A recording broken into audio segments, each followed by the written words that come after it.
My name's Adam O'Connell. I was born in London, grew up in South Norwood in Croydon for the first 6 years of my life. My parents split up around that age and then I moved out to Epsom with my mum. My mother didn't really give me a very religious upbringing at all. She comes from Catalonia in Spain, more or less, and she already knows about the relationship that there was between the dictatorship in Spain and the Catholic Church, so they were always skeptical of at least institutional religion in the Christian world. So they just told me the stories of Jesus and so on, and Easter, but to me they were just stories, really. When I moved to Epsom with my mum, first I went to a primary school that was a Church of England primary school. So there, actually, I became more aware of Christian religion. But then after, and I did kind of start to believe it, even. But then I went to high school, a completely secular one, and over a number of years, I just started to lose all my religious feeling because it wasn't doing anything for me, really. When we came to Epsom, my mum tried to find things for me to do. So like she'd send me to scouts and stuff. But as I got a bit older, into the more problematic ages of the teenage spectrum, I started saying, no, allow that. I want to go out and get drunk, right? So I was doing that for a while, but I couldn't go on like that.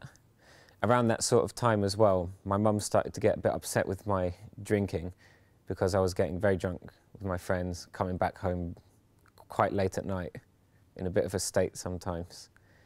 But yeah, so I was getting tired of drinking around this sort of time. But at the same time, in school I was learning history, and through learning history in school, I began to understand politics a little more, because we learnt, for GCSE, we learnt the history of the Cold War. And I just kept investigating and investigating. And this is around the kind of time that Wikipedia came out on the internet, I think. So I learned a lot more from investigating myself than I did from the history classes, which were basically saying, oh, you know, just the typical kind of what the Americans or the British would teach about the Cold War, basically. That it was the free capitalist West versus the unfree Soviet East, and of course it's never that simple.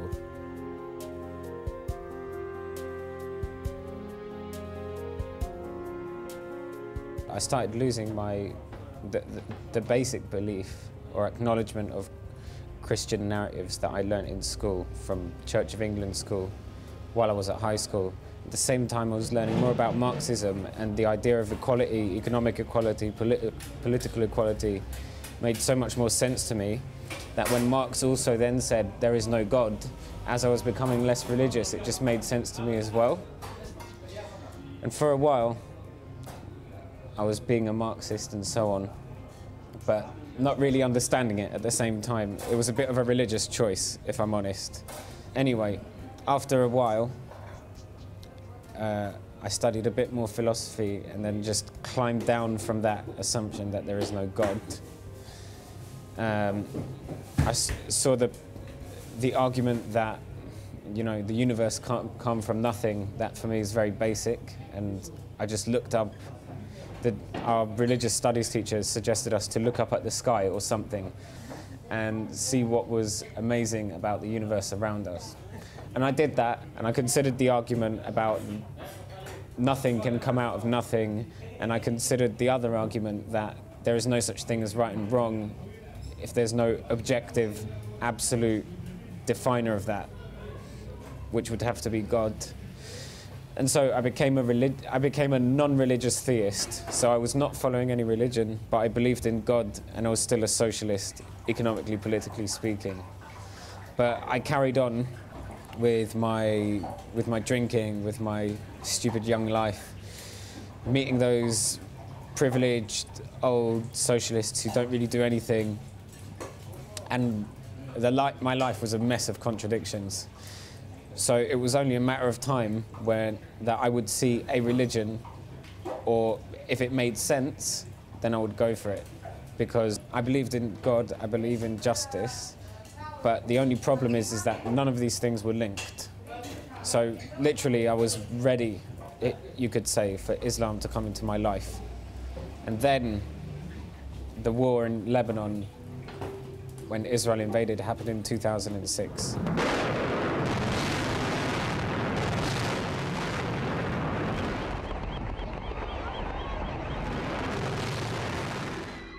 I was a bit of a rebel in a kind of naive way. So I was like, yeah, I love guerrilla groups and all this, and yeah, the Colombian guerrillas are awesome and kind of thing, you know, because they're Marxists and they're fighting for their freedom and nothing else.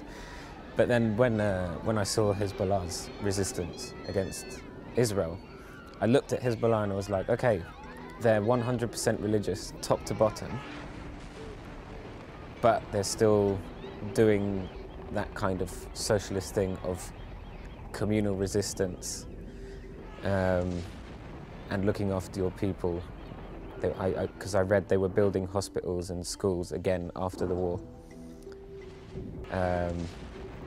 Yeah, so I decided from that point on to start looking and reading into Islam, because I did feel like that I had a bit of a vacuum in my life, because I was going out drinking, enjoying myself, but then I supposedly believed in justice and I supposedly believed in God, but I didn't, you know, all these three things just don't go together. To be honest, like, I knew I'd have to make a change, but I didn't go about looking to make one. Literally, the war in Lebanon happened, and that made me want to research Islam more. And I looked at any old thing on the internet that seemed reliable, that seemed plausible, of course. And then the more I read, the more I agreed. You know, whether it was about the ideas about the family, or the ideas about economics, or the ideas about treatment of orphans and such, justice for the oppressed. I just agreed more and more with it. But then I thought, okay, maybe I should buy the actual Quran now.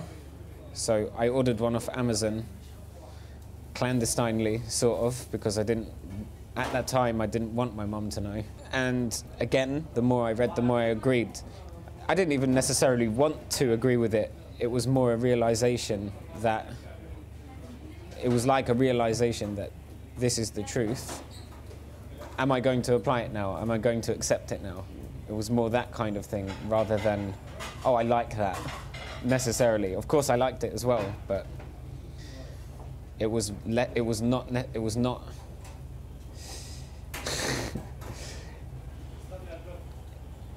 was my choice to look for it.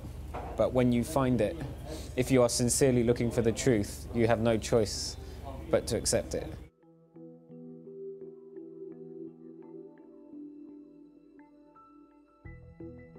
So I'd be reading Quran on the train going to and from places on the weekend. The more I read, the more I agreed. Also, the more I read, the more it seemed to me that this was not just some book, you know, that someone was speaking to me here through the ages. And the one verse that kind of made me go was Al-Asr, actually, because it just explained something to me that I felt was absolutely true. That if people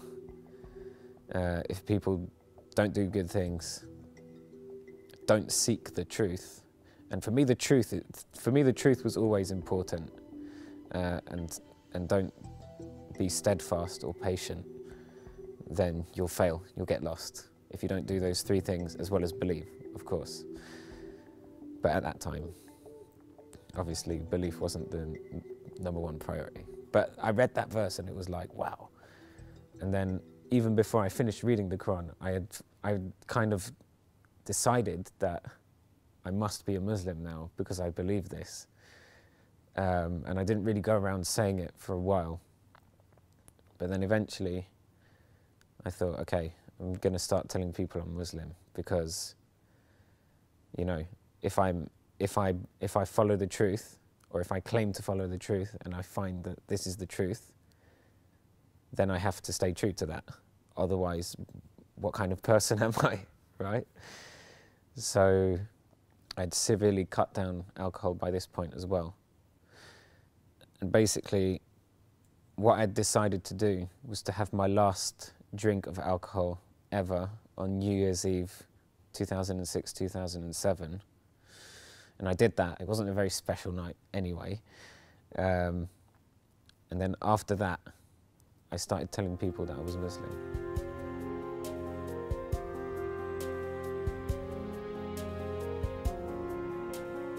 From an online forum, I met a Pakistani British guy from Slough. And he had found out that I was kind of converting to Islam, but that I was alone. So he agreed to meet me in London just to chat, because we knew we kind of agreed with each other politically as well. We were both quite critical of Zionism, the neocons. So we met in London, had some shisha, chatted, and then he was like, "Have you done your Shahada?" And I was like, "No, I haven't, you know." And he was like, "Oh, do you want to go do it?" Not forcing me, but kind of like suggestively, like, yeah, why, let's do it, why not? But my attitude was wrong. I shouldn't have been like, yeah, why not? Let's do it, because it's actually much deeper than that. When you make your Shahada, ideally it's when you're prepared to start praying 5 times a day. You know how to do wudu, you know how to do this, you know how to do that. But I didn't know anything. But anyway, I went to the mosque. My friend pray. I didn't really know how to pray, so I just kind of imitated with his guidance after. Then with the boss, the Egyptian journalist as a witness and my friend as another witness, we did the Shahada. I did feel kind of accomplished after that. And I even got the form saying, you know, like, I don't know, it's a kind of certificate if you need to go on Hajj and stuff. But then afterwards, I went home with the Shahada thing, the Shahada certificate in my pocket, because it was raining. And I was like, yeah. But unfortunately, what happened next, this was around summertime. I did the Shahada about 6 months after I had felt in my heart that I wanted to become Muslim. So what happened? It was summertime. I didn't know how to pray, didn't know how to do wudu. Ramadan started, right? And I was fasting. That wasn't too much of a problem for me. But I was fasting. I was basically not eating, you could say, but not praying, because I do like some kind of sujood with something, whatever I knew of Surah Al-Fatiha, but it wasn't anything, right? It was just kind of my own made up thing, because I had nothing else to do at the time.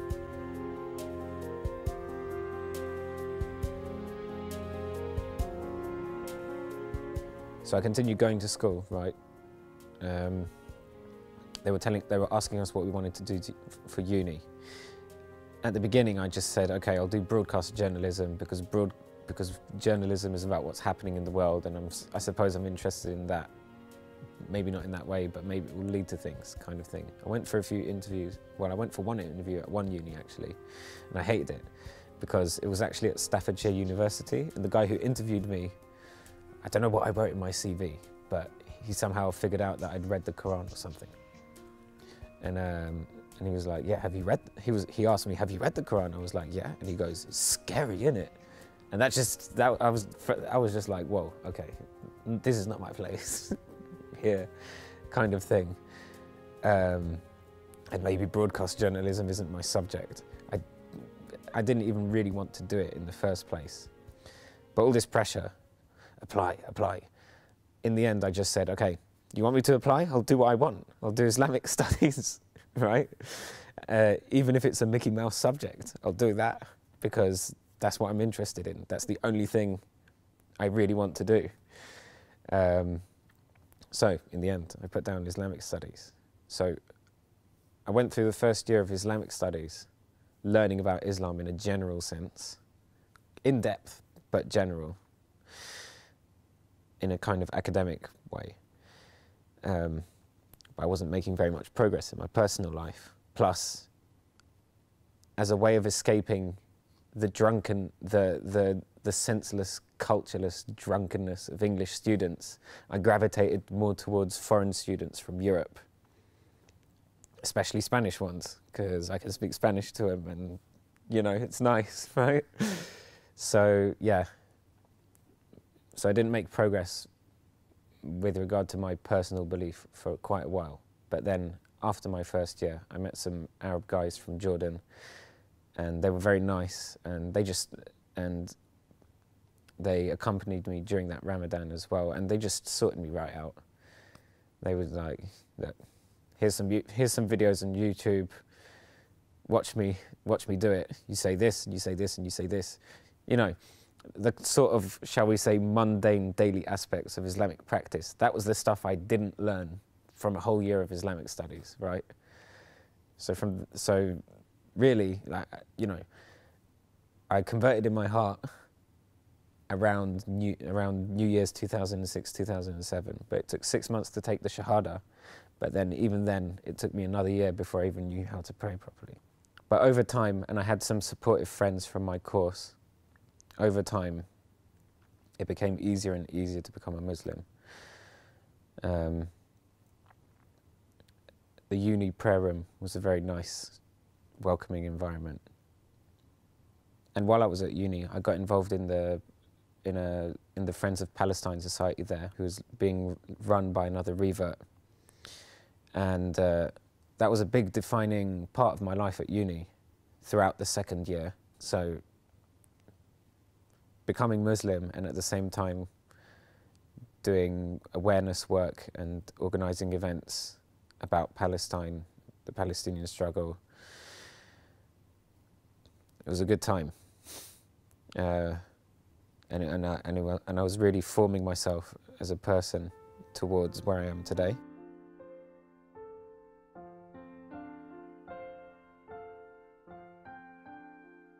My advice to potential reverts is, first of all, when you look at religions, judge the religions by their own merits, by their principles, their ideas. Are they logical? Does it make sense? Does it feel right in terms of right and wrong? Rather than looking at religious people, because religious people can do all sorts of things, or so-called religious people, you know. Secondly, make sure you find some practicing Muslim friends. It's one of the most important things, just to get you to know, get you to learn the basics, how to pray, what du'as for this and that, etc. Make sure you go to the mosque at least every Friday, if not more. It will keep regenerating your willingness to keep going. And as for people who feel that they don't want to enter into a particular religion because they don't like organized religion or whatever, they should ask themselves, who are they to decide that they know what is right, in contrast to religions which are thousands of years old. So if you're confident that you know better, fine. But do you really know better? That's the advice I'd give to them.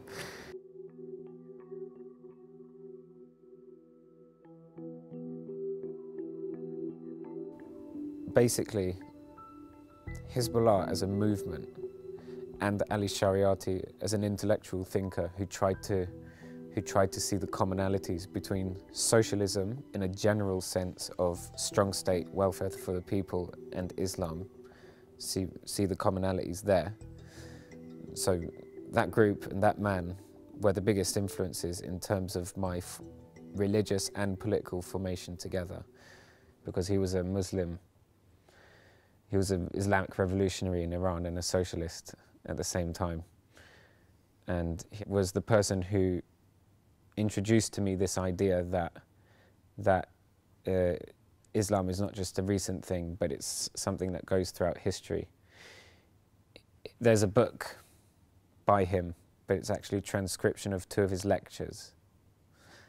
And it's called Religion versus Religion. And basically he says, look, the history of the world is not people who believe versus people who don't believe. What it really is people who believe one thing and people who believe another thing.